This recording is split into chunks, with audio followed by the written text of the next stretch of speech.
Thelema, or sometimes pronounced as Thelema, is a religious philosophy best thought of as an umbrella term. It covers a lot of different areas, and its meaning on an individual level can vary greatly depending on the person and their beliefs as well as their practices. It can function as a system of mysticism, a philosophy, a religion, or any combination thereof.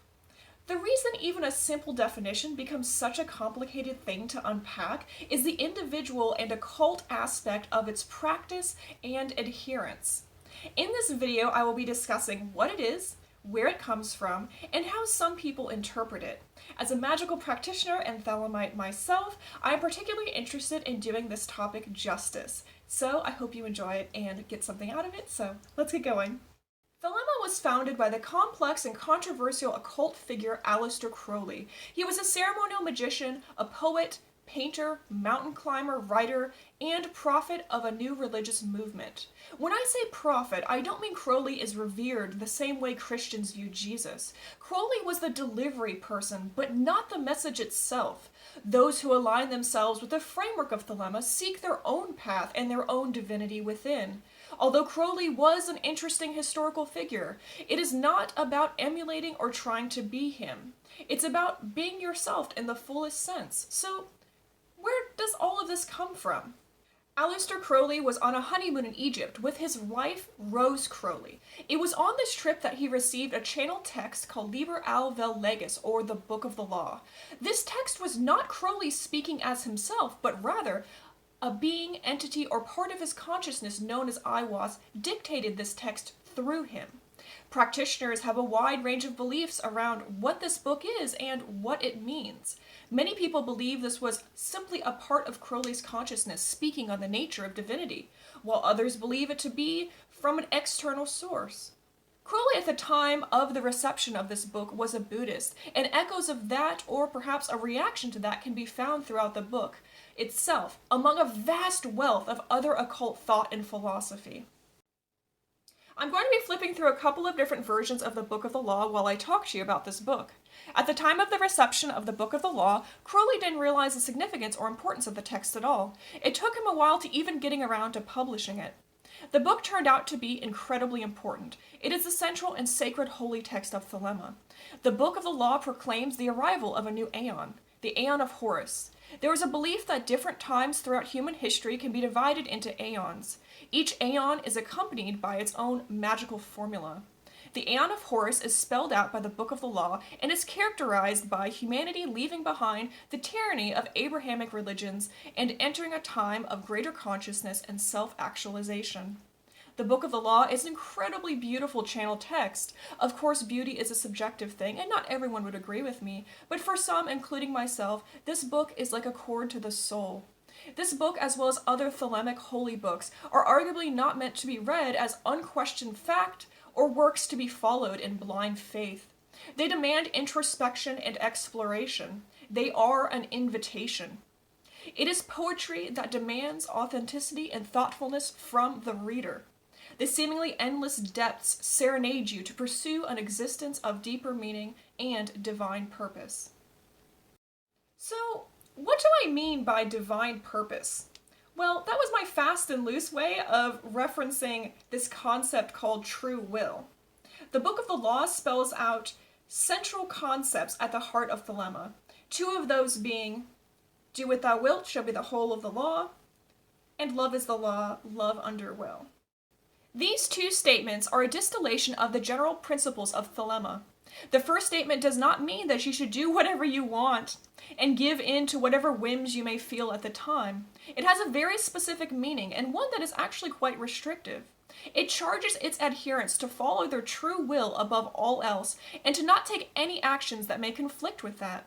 Your true will is your innermost spark of divinity.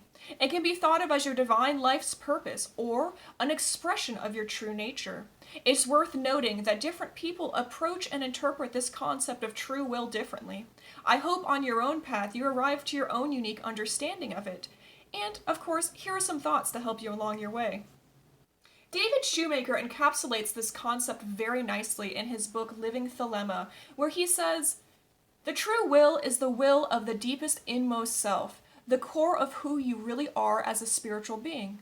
Also, and importantly, it is an expression of the universal will, as particularized and expressed in your individual life. That is why, when we are living in accordance with our true will, we find that much of the universe seems to open up a path right in front of us.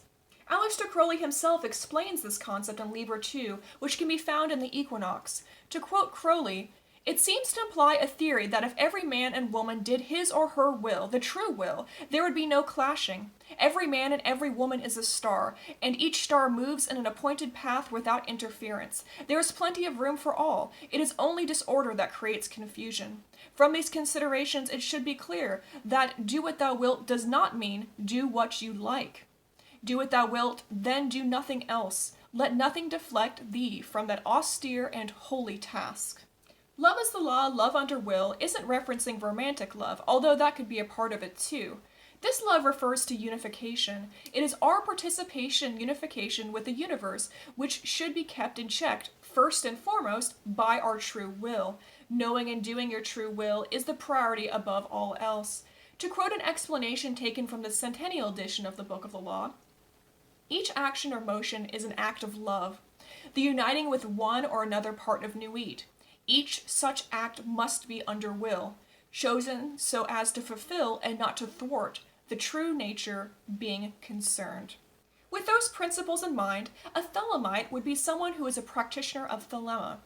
More specifically, they are someone who accepts the Book of the Law and whatever it means to them personally, and also seeks to know and do their will. That definition is one laid out by Grandmaster Sabazius of the OTO, and I think it's a pretty solid one. Of course, not everyone would agree with that. Some people have proposed broader or more narrow definitions. If this is something that interests you, then I suggest doing your own research and seeking out your own truth. I never want my videos to be a stopping point, but instead a springboard for more discovery. It's common to hear Thelemites shouting numbers at each other, specifically saying 93 or 93s. It can be heard as being said as sort of a greeting, like hello or goodbye or something like that. 93 means do what thou wilt shall be the whole of the law, and 93s means love is the law, love under will. So where does that come from? Thelema is the Greek word for will. 93 is the number you get when you represent each letter with a number and then add them up. This number and letter method is known as isopsophy. Isopsophy is the practice of adding up the number values of the letters in a word to form a single number. The total number is then used as a metaphorical bridge to other words evaluating the equal number. Isopsophy is related to gematria. Gematria is the same practice using the Hebrew alphabet.